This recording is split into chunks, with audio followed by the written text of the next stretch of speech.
जय गुरुजी। शुक्राना गुरुजी, अनंतम शुक्राना हमारे गुरुजी महाराज का। ओम नमः शिवाय। शिवजी सदा सहाय। ओम नमः शिवाय। गुरुजी सदा सहाय।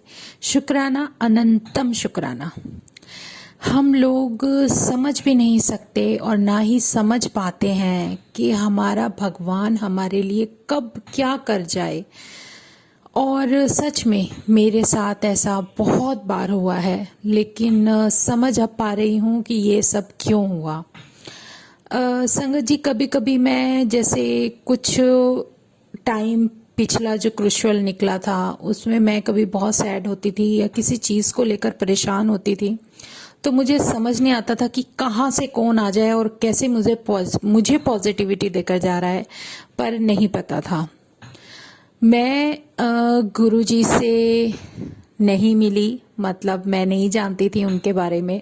ये तब के सत्संग मैं आपको सुना रही हूँ, क्योंकि कहते हैं ना कि पता नहीं कब का कौन सा आंसर आपको कब मिल जाए, आप समझ भी नहीं सकते। शॉप ओपन ही हुई थी, उसको मेरे ख्याल से 8 साल हो चुके हैं। और उससे पहले की बात है कि स्टार्टिंग थी, न्यू थी और नया काम शुरू हुआ था, तो किसी चीज़ से, अब देखो जैसे मैं आज बैठी थी, मुझे गुरुजी ने इतने पुराने सत्संग याद दिला दिए कि आज तो ये शेयर ज़रूर करना, क्योंकि शुक्राना तो मुझे करना है उनका। और मन में आता रहता है कि गुरुजी कोई ना कोई ऐसा सत्संग याद दिलाओ जो शायद मैं भी भूल गई हूँ, मैंने अपनी डायरी में ना लिखा हो, लेकिन मुझे शुक्राना करना है। और आज उन्होंने बैठते ही याद दिलाया कि उस टाइम मैं परेशान थी, बैठी थी अपनी शॉप पे, कुछ सोच रही थी, कुछ चल रहा था। तो तभी एक अचानक एक साधु जी आते हैं जिन्हें मैंने पहले कभी नहीं देखा था। तो बैठे और सामने आए, मैं बैठी थी शॉप पर, और आकर कहने लगे क्यों परेशान बैठी है। तो मैंने उन्हें देखा और जस्ट बस देख ही रही थी। तो जैसे हमेशा से कोई ना कोई शॉप पे आते ही रहता है, तो वो था कि मैंने कहा इन्हें पैसे देने होंगे और कुछ नहीं। फिर मैंने हमेशा की तरह जो मेरी हैबिट थी हंसना मत संगत जी, मेरी बात सुन के, हमेशा की तरह मेरी हैबिट थी, मैंने 10 का कॉइन निकाला और उनके हाथ पे रख दिया। तो वो देख रहे थे कुछ पल उस कॉइन को, लेकिन मुझे कुछ बोले नहीं, क्योंकि वो शायद मांगने नहीं आए थे, वो मुझे पॉजिटिविटी देने के लिए आए थे। और उन्होंने मुझे बस एक आशीर्वाद दिया और बोला कि परेशान होने की ज़रूरत नहीं है, तेरे जीवन की जो खुशियां हैं, तेरे बच्चे तुझे बहुत खुशियां देंगे, फिक्र मत कर, परेशान मत रहना, रानी बन के रहेगी। मतलब कुछ इस तरीके से ब्लेसिंग्स देकर गए। वो ब्लेसिंग मुझे कुछ अलग लगी, डिफरेंट लगी, क्योंकि उनकी डिमांड में मेरे पास ये नहीं था कि वो ये, मतलब उनकी कोई डिमांड नहीं थी कि तू मुझे पैसे दे, कुछ दे मेरे को। जैसे ज्यादातर सब आते ही पहले हमसे पैसे मांगते हैं, तो वो चीज नहीं थी, उस दिन कुछ अलग था। ये बहुत पहले की बात बता रही हूँ संगत जी, बहुत शुरुआत की। और मुझे समझ में नहीं आ रहा था, लेकिन कहते हैं ना कि जब कोई एनर्जी, कोई पॉजिटिव एनर्जी तुम्हारे सामने आती है, तो वो बहुत कुछ अलग करके जाती है। तो वो चीज़ मेरे साथ हुई और मैं हैरान होकर उनकी तरफ देख रही थी कि मैं क्या सोच रही हूँ और क्या नहीं। मतलब जब हम बैठे बैठे फ्यूचर के बारे में कभी कुछ थॉट्स चले जाते हैं या कुछ भी, तो वो सब वो 1 मिनट के अंदर इतनी सारी ब्लेसिंग देकर मुझे चले गए। और काफ़ी देर तक सोचती रही, मैंने कहा ये क्या था, मतलब समझ में नहीं आया। लेकिन फिर भी उन्होंने मेरे सर पे हाथ रखा और मुझे ब्लेस करके गए। और फिर कुछ टाइम बाद की बात है, फिर एक आए, मतलब ये अलग अलग आपको बता रही हूँ क्योंकि तब आप समझ सको कि कड़ी कैसे मिल जाती है। फिर हम लोग शॉप पर, मैं शॉप पर थी अकेली, और संगत जी शाम का टाइम था। एक बहुत, मतलब मैले से गंदे से कपड़े पहने हुए लेबर टाइप एक आदमी अंदर आया, और मीडियम हाइट थी और मैं बैठी थी, हस्बैंड नहीं थे शॉप पर। तो वो बैठे तो उन्होंने फिर कहने लगे कि मुझे ये दे दो, जैसे ऑयल मांगा सर में लगाने वाला। तो मेरी हैबिट थी कि वही चीज़ कि अब बिना बताए हस्बैंड से तो कोई चीज़ मैं किसी को दे नहीं सकती, तो वो चीज़ दिमाग में थी। उन्होंने मुझसे कुछ मांगा, कहने लगे ऐसे ही दे दे, पर मैंने नहीं दी। अपना मैं कैसे दूं, तो वो चीज़ एक अलग थी। उस टाइम बहुत मन में, कहते हैं ना जब कोई सामने कुछ खड़ा हो, तुम्हारा एग्ज़ाम ले रहा हो, तो वो ना इतने ज़्यादा तुम्हें आंखों पे और दिमाग पे पर्दा डाल देते हैं, समझ नहीं सकते तुम कभी भी।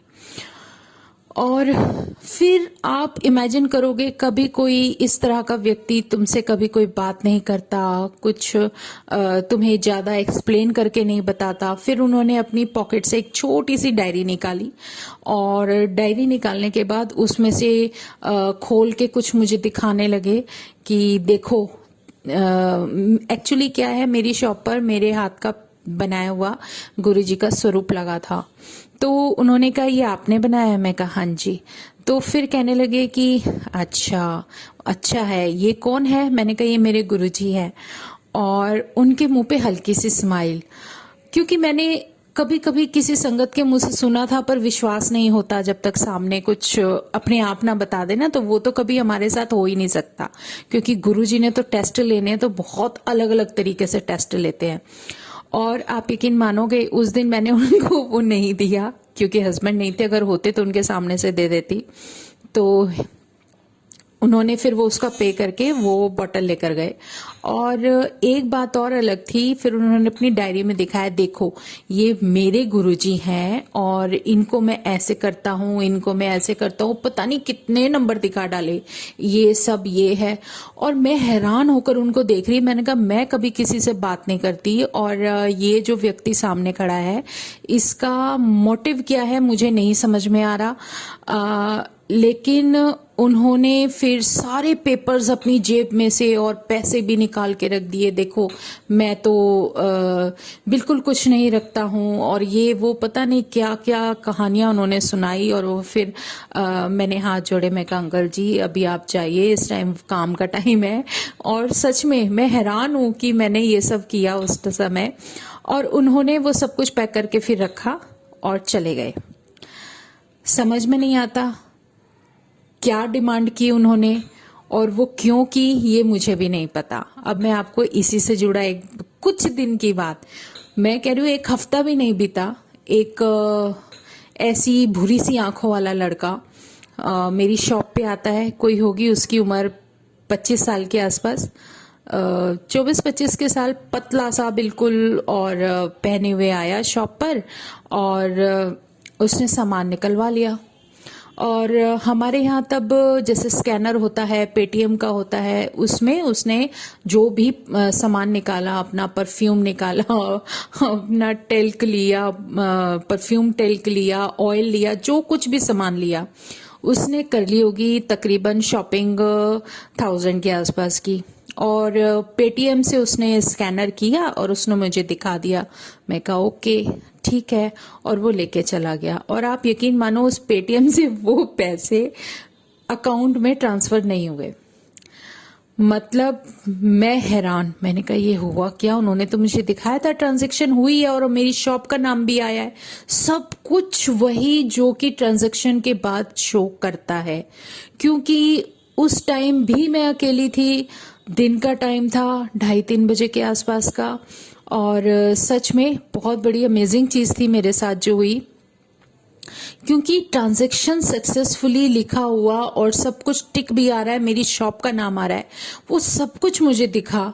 और तब मैंने कहा ओके, और मैंने उनको सामान दे दिया, जैसा कि हमेशा मैं करती हूँ। उस दिन कुछ अलग था, वो ट्रांजैक्शन मेरे अकाउंट में नहीं हुई।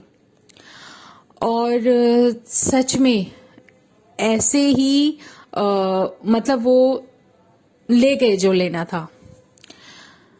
ये मैं इसलिए बता रही हूँ कि ये जो लड़का यहाँ पर आया था वही मुझे दोबारा मिला, वो मैं आपको बताऊंगी बाद में। और कुछ दिनों बाद ये मेरे साथ ये सडनली होने लगा, क्योंकि गुरुजी जानते थे कि ये कंजूस 10 रुपए से ज्यादा देने वाली नहीं है और इसके हाथ से नहीं निकलता। सच में मैं नहीं दे पाती थी, क्योंकि हिम्मत नहीं होती थी, क्योंकि जब हस्बैंड होते हैं उनकी शुरू से वही थॉट है, कोई आता है तो उसको ऐसे दे दिया करो।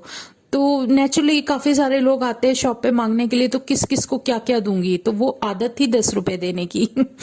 तो ऐसे ही करते करते एक दिन शाम के टाइम ही एक व्यक्ति आता है, और वो था कोई 45-50 के अराउंड।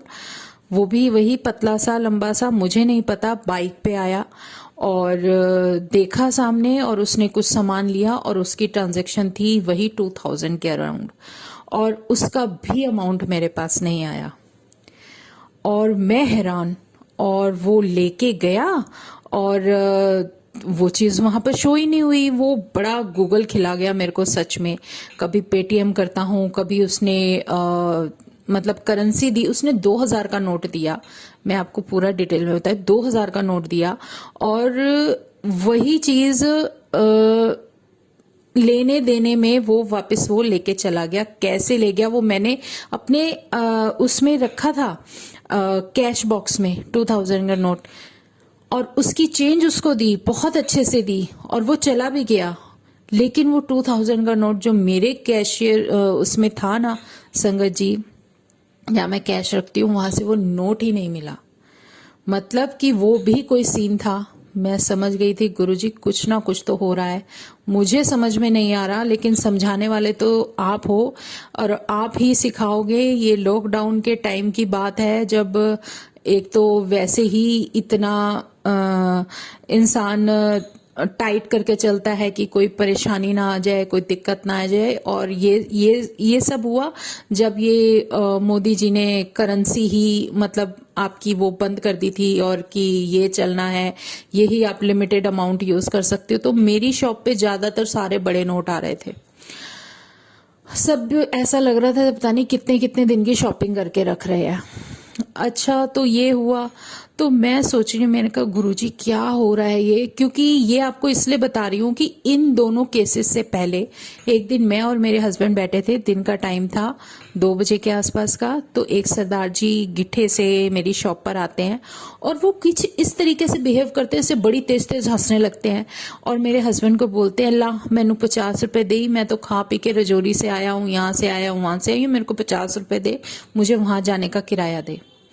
तो मेरे हस्बैंड से 50 रुपए मांग रहा था। मैं हैरानी से उनके फेस देख रही थी। मैंने कहा नहीं देने वाले, ये बिल्कुल भी नहीं देने वाले। और मैं मन में सोच ही रही थी, सच है बहुत बड़ा, कि मैंने कहा नहीं देंगे ये, कहे तो सच में उन्होंने नहीं दिए, क्योंकि वो 10 रुपए ही देते, इससे ज्यादा नहीं देते। तो वो हंसते हुए चले गए। मैंने कहा ये पक्का कुछ सीन था। मैं बाहर निकली, वो नहीं दिखे, बाहर नहीं दिखे। और वो मुझे, क्योंकि हमारी शॉप इस तरीके से है, लेफ्ट जाए या राइट जाए, कॉर्नर तक अगर आप 5 से 7 मिनट वॉक करते हो तब जाके आप आंखों से दूर होगे। और उस टाइम पर बाहर कोई भी नहीं होता। वो टाइम वहां पे थोड़ा सा हमारे घर के सामने ऐसा हो जाता है कि थोड़ा सा बहुत लिमिटेड लोग होते हैं। तो जैसे हम बाहर निकले, मैं बाहर निकली, नहीं दिखे। मैं समझ के मैं कहा पक्का गुरुजी आप टेस्ट लेने आए थे।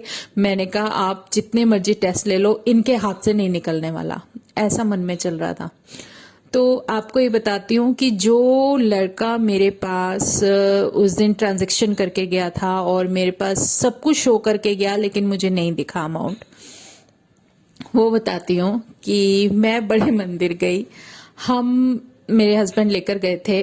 और आपको एक चीज और बताऊं मजे वाली, मैं जैसे मैंने आपको पहले सत्संग में बताया, मैं गुरुजी वगैरह नहीं मानती थी, कुछ भी नहीं मानती थी, ये वो। गुरुजी ने अपने आप, पता है जब मैं फर्स्ट टाइम गई थी ना, मुझे इतनी डांट पड़ी थी, इतनी डांट पड़ी थी हस्बैंड से, तब जाके मैं गाड़ी में बैठ के बड़े मंदिर गई थी। एक वो दिन था, मैं आज याद करती हूँ, मैं कह रही हूँ गुरुजी अब आपसे, आपके जितना अच्छा और अपना कोई लगता ही नहीं है सच में। और अब मैं उनसे शिकायत करती हूँ कि आप अब तक कहाँ थे, आपने मुझे अब तक क्यों नहीं मिलाया, आप क्यों नहीं मिले मुझे, इतना मन से वो निकलता है। और उस दिन सच में इतनी डांट पड़ी थी कि मैं सच में, मैं बहुत मतलब मतलब डरती थी बाहर निकलते हुए, मैं नहीं जाती थी कहीं भी। और उस दिन पहली बार जब उनके वहां गई थी तो बहुत ज़्यादा अजीब थी मेरी सिचुएशन, मेरी हेल्थ से रिलेटेड भी। मेरे जो नीज थे ना संगत जी, वो मुड़ते नहीं थे, सीधे रह गए थे। और मैं इतना ज़्यादा मतलब गुस्सा सा आता था अपने ऊपर कि ये बैठे बैठाए क्या हो गया, क्योंकि सर्जरी हुई थी उसके कुछ साल बाद, ये उसके साइड इफ़ेक्ट थे। जो भी था गुरुजी ने अब तक संभाला था, लेकिन मैं नहीं जानती थी अपने शिव को, अपने महाशिव को। मुझे नहीं पता था कि क्या है क्या नहीं। और सच में जैसे ही मैं वहाँ पर गई थी, जो भी मेरा कांटेक्ट हुआ, जो सेकंड टाइम की विजिट थी ना मेरी, उस टाइम जब हम 4 लोग उस प्लेट में गुरुजी का लंगर प्रसाद खाने बैठे थे, मुझे वो सेम लड़का मेरे साथ, वो 4th पर्सन बैठा था संगत जी, जिसने वही आंखों वाला, भूरी आंखों वाला, जो उस दिन मेरी शॉप पे सामान लेकर गया था। मैं हैरान थी उसको देखकर, पर मैं कुछ बोली नहीं। मैं समझ गई गुरुजी ये आप ही की लीला है, ये तुम क्या दिखाना चाह रहे हो, क्या दिखा रहे हो मुझे नहीं पता। लेकिन वो वहां पे 4th पर्सन बैठा हुआ मेरे लंगर प्रसाद में, मैं थी, मेरे हस्बैंड थे, एक और था, और वो 4th पर्सन था जो बैठकर खा रहा था, जो मेरे सामने बैठा था। और वो भी एक फैमिली थी, इस तरीके से दिखी। उस दिन की बात है जब ये हमने लंगर प्रसाद किया, मैं उसको देखकर, उसकी आंखें देखकर पहचान गई। मैंने कहा ये वही है जो उस दिन मेरी शॉप पर आया था। पर मैं कुछ नहीं बोली, क्योंकि गुरुजी ने बोला था अगर तुम्हें कुछ पता भी चलता है तो तुम कुछ नहीं बोलोगे, जवाब मैं दूंगा। और ये आज मैं पता नहीं, गुरुजी ने इतना पुराना सत्संग मेरे को याद दिला दिया, नए साल पुराना। कोई बात नहीं, जय गुरुजी। अच्छा, फिर हम वहां से बाहर निकले ना संगत जी, लंगर प्रसाद करके बाहर निकले। और हमारे पास उस टाइम, पुराने टाइम में, वो हमारी वाइट कलर की मारुति थी। और उस समय हम जैसे गाड़ी में बैठने के लिए रेडी हो ही रहे थे, बैठ ही रहे थे, तो एक हेल्दी सी आंटी आती हैं और मुझे दूर से हाथ, मतलब जैसे हम गाड़ी के पास हैं और वो रोड के सेंटर में खड़ी हैं, जैसे आपने देखा होगा मेन जहां पर हम क्रॉस करते हैं रोड, वहां पर थे वो। पार्किंग में हमारी गाड़ी थी। उस टाइम तो रोड पर ही खड़ी करते थे, मतलब पार्किंग की कोई पर्टिकुलर स्पेस नहीं थी। अब तो उन्होंने बना दी है बड़े मंदिर में, लेकिन पहले नहीं थी। तो उन्होंने, आंटी ने मेरे को हाथ ऊपर करके इशारा करके बोला, हाँ आंटी कहाँ जा रहे हो।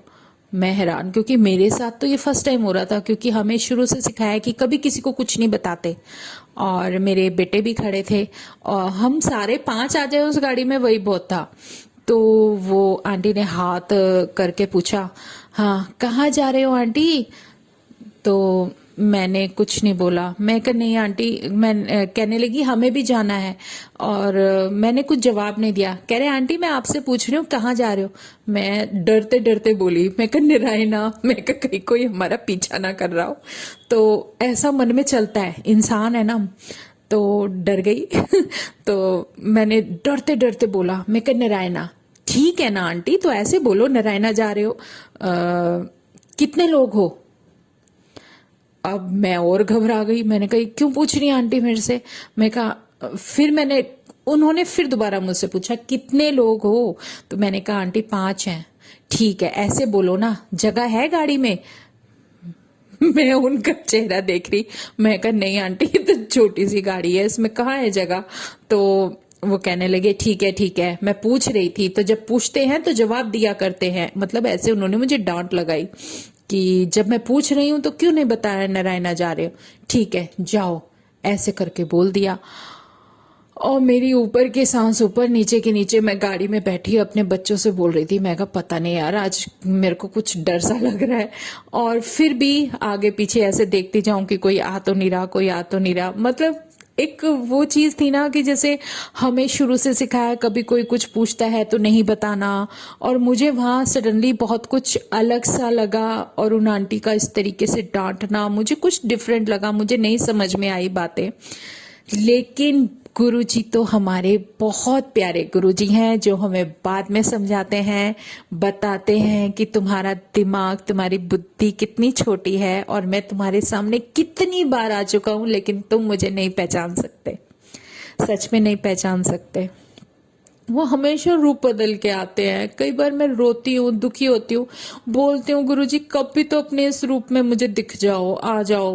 उन्हें पता है कि अगर वो इस रूप में दिख गए तो उन्हें छोड़ना ही नहीं है हमने पकड़ के ना। तो चलो, जय गुरुजी, शुक्राना गुरुजी, वो कभी इस रूप में नहीं आते संगत जी।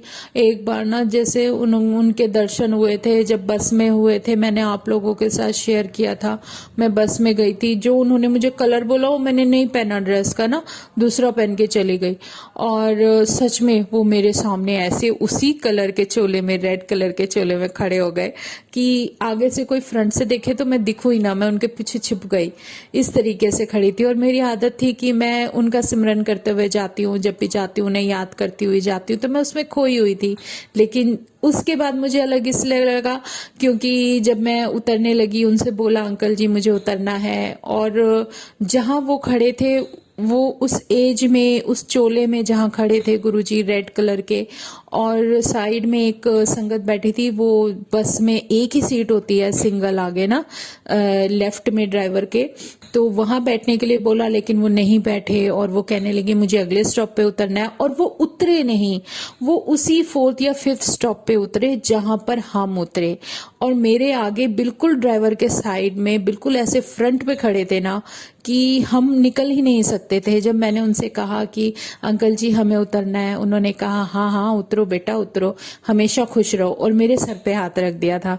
और उनके सच में वो बिल्कुल ऐसा लग रहा था जैसे गुरुजी खड़े हैं, क्योंकि उनके सर पे एक भी बाल नहीं था, इतने पतले से थे, लंबे से थे, और चोला पहना हुआ था। और जब हम उतर गए तो हमारे पीछे पीछे उतर गए। और फिर जब हम बड़े मंदिर के बस में बैठे, तब हमें छोड़कर वो किसी दूसरी बस में गए। तब देखा मैंने उन्हें चढ़ते हुए। मैं कहा शुक्राना गुरुजी। कई बार कुछ चीजें, कुछ बातें ऐसी हो जाती हैं, कुछ सत्संग ऐसे हो जाते हैं कि हम सोच भी नहीं पाते, समझ भी नहीं पाते, बहुत सारे चेंजेस होने लगते हैं। अब जब हम बैठे हो ना सत्संग के लिए, तो भी मैं कुछ और सोच के बैठी हूँ। मैं कहा आज गुरुजी आपका ये नया सत्संग शेयर करेंगे, लेकिन नहीं, गुरुजी ने वही कराना है, वो पता नहीं क्या क्या याद दिला देते हैं। हाँ कोई बात नहीं, जो हमारे गुरुजी का हुक्म वो सर माथे पर। तो शुक्राना गुरुजी, अनंतम शुक्राना। और जैसे जैसे तुम आते हो ना हमारे पास रूप बदल बदल के, कभी गुरुजी प्लीज, वो दर्शन देते हैं ना तो अपने असली रूप में देते हैं। और जब आते हैं ना तो कभी उस रूप में नहीं आते। गुरुजी के दर्शन और भी बहुत आए। उन्होंने वो एक बार जब मेरे बेटे की हेल्थ खराब थी संगत जी, और वो जब आए थे ना, तो बड़े इस तरीके से आए थे कि मुझे डरा दिया और मुझे आने भी नहीं दिया अपने पास। वो मेरे साथ हुआ था। जैसे कि मैं बताती हूँ, मेरे बेटे की हेल्थ खराब थी और उसका ट्रीटमेंट चल रहा था। तो मैं जैसे मेडिसिन वगैरह लेके आता था, तो जब मैं आई ना, मैं आपको बताती हूँ, वो भी बहुत बड़ा सत्संग है, वो मैं अलग से ही आपको सुनाऊंगी, शेयर करूंगी। शायद किया था पहले, पता नहीं, याद नहीं, लेकिन उस टाइम भी मेरे साथ अमेजिंग हुआ था, बहुत कुछ अलग हुआ था। मतलब रब ऐसी मेहर करता है ना, और इतना कुछ दिखा देते हैं आंखों के सामने, समझ में भी नहीं आता। और उस दिन वो जैसे मैं शॉप से निकलकर अपने मेन गेट में एंटर कर रही थी, तो सामने से मुझे एक व्यक्ति ऐसा लगा, नजर इसलिए अटकी क्योंकि वो किसी से बात करते हुए आ रहे थे, और लाइन वाली शर्ट पहनी थी, पैंट पहनी थी, और लंबे से थे, और इस तरीके से बात कर रहे थे जैसे उनके साथ कोई हो। लेकिन वो कोई दिखे ही ना मुझे लगा ये ना कोई पागल व्यक्ति है जो ऐसे बात, मतलब से होता है ना मेंटली। तो मैंने कहा ये ऐसे कोई व्यक्ति है, फटाफट से गेट के अंदर चली जाऊं। ओ, मैं गेट के अंदर घुसी, एक कदम ही रखा होगा, वो इतनी दूरी पे थे कि कम से कम 10-15 कदम की दूरी पर, फिर भी वो वहां गए गेट पर, और एकदम से माते माते माते करके बोलने लगे। मैंने कहा ये क्या हुआ। मैं डर के मारे, मेरी हिम्मत ही ना हुई कि मैं बाहर निकलूं। और वो फिर मैंने देखा, बहुत तेज, माते माते माते। मैंने कहा ये मुझे माता माता करके बुला रहे हो, पता नहीं इतने बड़े हट्टे कट्टे, मैं तो इतनी छोटी सी हूँ, मुझे माता क्यों बोल रहे हो। और मेरे मन में ऐसा चल रहा और मैं डर के मारे ऊपर सीढ़ियों पे भाग गई। हाँ, और गुरुजी को पता था अगर मैं आती भी ना वो मुझे आने नहीं देते, ये पक्का था, क्योंकि जो होना होता है ना वो होता ही है। मेरे सामने बिल्कुल सही थे संगत जी, बिल्कुल चेहरे पे कुछ भी नहीं था उनके, और स्माइल सी थी और किसी से बात करते हुए आ रहे थे। और सच में मैं वापस मुड़कर नहीं आई, जबकि मुझे आ जाना चाहिए था। और वो मुझे पता चला वो मेरे पास नहीं, मेरे हस्बैंड के पास शॉप में गए अंदर, और मेरे हस्बैंड से बोलने लगे ला मुझे कुछ दे दे, इलाज कराना है। उनके चेहरे पे चोटें, इमेजिन चोटें कहाँ से आ गई, मैंने तो एक भी नहीं देखी। और उनके फेस पे कह रहे, मेरे हस्बैंड कह रहे इनके चेहरे से ना खून निकल रहा था। और मैंने फिर बिठाया, फिर उनको कहने लगे कि मैंने कुछ दिया। और फिर उनकी एक बात और अलग थी, उन्होंने मेरे हस्बैंड से बोला कि तुझे देना है तो दे दे, नहीं तो भी चला लूंगा, कोई जरूरत नहीं है कि तू देगा ही मुझे। तो ऐसा करके, और मैं बताऊं आपको मेरे हस्बैंड की हमेशा की आदत कि उनके जेब से वही पैसे निकले और उन्होंने उनको दिए, मतलब वो फिर चले गए। तो जब बाद में इन्होंने बताया कि ऐसे ऐसे ही आए थे, मैंने कहा नहीं, मैंने उन्हें देखा तो मुझे आवाज लगा रहे थे पर मैं नहीं गई। मेरे को डर लग गया कि ये थोड़ा ना वो लग रहे हैं कि कहीं पता नहीं, मुझे माता माता कह रहे थे, और कि माता माता माता आजा माता ऐसे करके बोल रहे थे। और वो तो बिल्कुल ठीक थे, कुछ भी नहीं था उनको। कहने लगे नहीं, उनका पूरा मुंह, पूरा का पूरा फेस टूटा पड़ा था, जैसे किसी ने कहीं गिर गए या किसी ने मार दिया। तो मैंने फिर उन्हें गुस्सा किया, मैं कहा मुझे बोल देते, मैं ऊपर से मेडिसिन वगैरह लाके उनको लगा देती। कह रहे बस इतना सोचने का मौका नहीं दिया, वो तो 2 सेकंड रुके थे और वो चले गए कहकर। तो जय गुरु जी, शुक्राना गुरु जी। और सच में कुछ तो था। उसके बाद बहुत सारे सत्संग हुए संगत जी। गुरु जी किस तरीके से हमारे कष्ट लेकर चले जाते हैं हम लोग सोच भी नहीं सकते, इमेजिन भी नहीं कर सकते। वो कितने कष्ट लेके चले जाते हैं, कितने खत्म कर देते हैं, हम लोग कभी कल्पना भी नहीं कर सकते। जहां से हमारी कल्पना शुरू होती है ना, हम सोचते हैं कि बहुत, हम तो इससे आगे आगे तक का सोच लिया, ऐसा कुछ भी नहीं है। हम बिल्कुल जीरो हैं।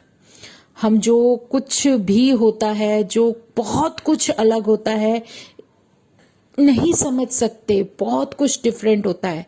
और वो सब हो रहा था मेरे साथ, ये सब।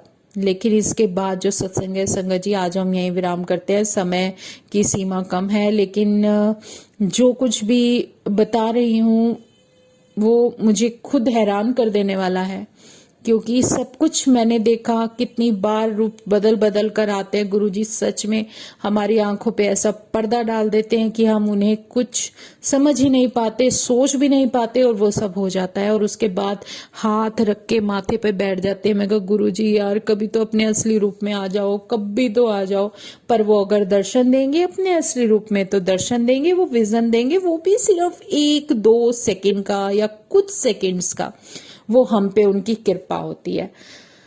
बाकी परमात्मा कभी भी किसी भी रूप में किसी भी समय तुम्हारे सामने आ जाएगा। जो वो कर रहा है तुम्हारे लिए बेहतर है, उसकी रजा में रहना सीखो बस। जय गुरु जी, शुक्राना गुरु जी, दिल से शुक्राना गुरु जी महाराज। बस हमेशा साथ रहना, हमेशा अंग संग रहना। जय गुरु जी, शुक्राना गुरु जी। ओम नमः शिवाय, शिवजी सदा सहाय। ओम नमः शिवाय, गुरुजी सदा सहाय। गुरुजी के सत्संग जब हम उनकी वडियाई करते हैं ना, उनका गुणगान करते हैं, तो समय का पता ही नहीं चलता, बिल्कुल नहीं पता चलता। तो जितना समय मिल जाए उतना कम है, पर कोई बात नहीं, जो गुरुजी की आज्ञा। तो शुक्राना गुरुजी का, अनंतम शुक्राना। जय गुरुजी।